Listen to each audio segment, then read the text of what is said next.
ஸ்ரீமதே ராமானுஜாய நமஹ. ஜெய ஜெய ஸ்ரீ சுதர்சன, ஜெய ஜெய ஸ்ரீ சுதர்சன.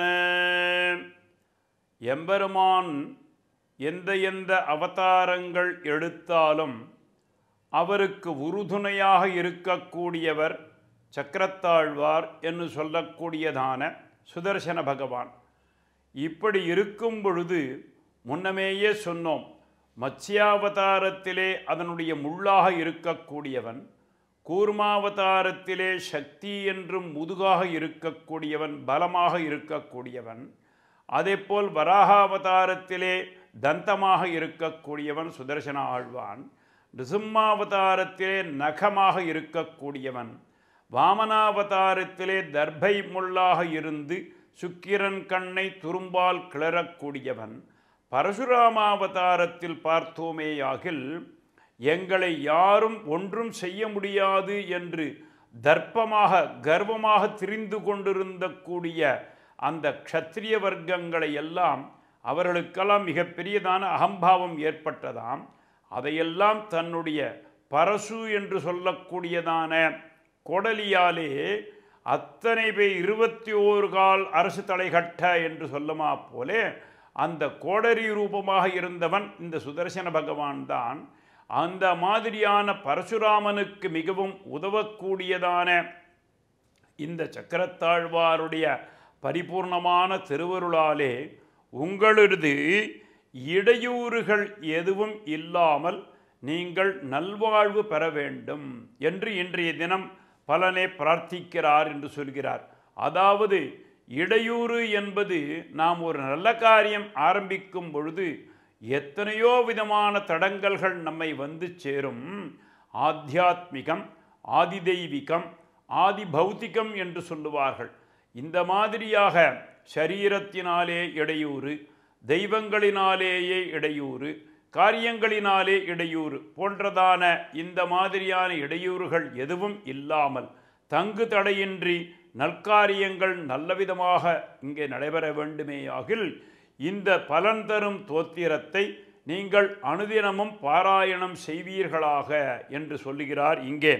சோச்சிர்பிர் பத்மராகத்ரவசமசுஷமை சோபமானாவகாசம் பிரத்யக்ராசோகராக பிரதிபடவபுஷா பூஷிதம் பூருஷேன அந்தஸ்வச்சந்தமக்னோத்திதபிருததனயம் க்ஷத்ரியானாம் க்ஷதானாம் ஆரப்தம் சோனிதௌகை சரைவ பவதோ திவ்யஹேத்யக்ஷமவ்யாத்.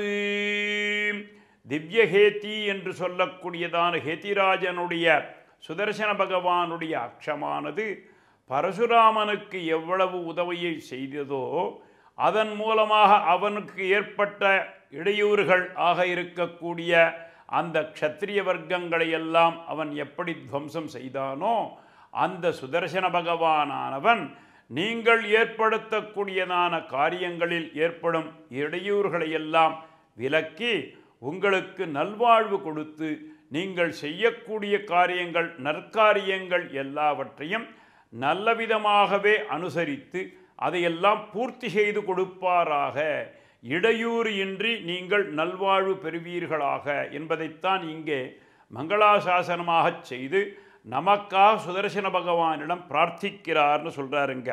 அங்கே பத்மராக திரவம் போன்றது ஒரு மிகப்பெரியதான நவரத்னத்தினுடைய ஒரு விஷயமான கல்.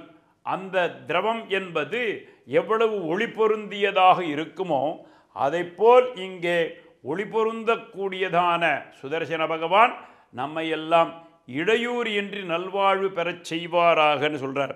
சோச்சிர்பிர் பத்மராகத்ரவசமசுஷுமை சோபமானாவகாசம் பிரத்யக்ராசோகராக பிரதிபடவபுஷா பூஷிதம் பூருஷேன அந்தஸ்வச்சந்தமக்னோத்திதபிருகுதனயம் க்ஷத்ரியானாம் க்ஷதானாம் ஆரப்தம் சோனிதௌகைः சரைவ பவதோ திவ்யஹேத்யக்ஷமவ்யாத். திவ்யஹேத்தியினுடைய அக்ஷமானது உங்களுக்கு எந்த ஒரு இடையூறையும் ஏற்படுத்தாமல் உங்களுடைய காரியங்களை எல்லாம் இந்த சுதர்சன பகவானுடைய திருவருளால் சமஸ்த காரியங்களும் வெற்றிகரமாக ஆகட்டும் என்பதைத்தான் இங்கே பிரார்த்திக்கிறாராம். அதனால தான் அதற்கு இந்த கோடரிக்கு மிகப்பெரியதான ஒரு உதாரணம் சுதர்சன பகவானை சொன்னார். ஏன்னா அந்த கோடரிக்கு சக்தியாக இருக்கக்கூடியவர் இந்த சுதர்சன பகவான். அவருடைய திருவருளாலே உங்கள் இடையூறுகள் எல்லாம் நீங்கி நல்வாழ்வு பெறுவீர்களாக என்று பிரார்த்திக்கிறார்.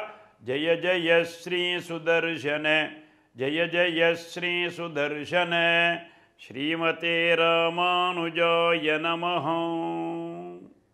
மேலும் இது போன்ற சிறப்பான நிகழ்ச்சிகளை காண இப்போவே லைக் பண்ணுங்க, ஷேர் பண்ணுங்க, மறக்காம சப்ஸ்கிரைப் பண்ணுங்க.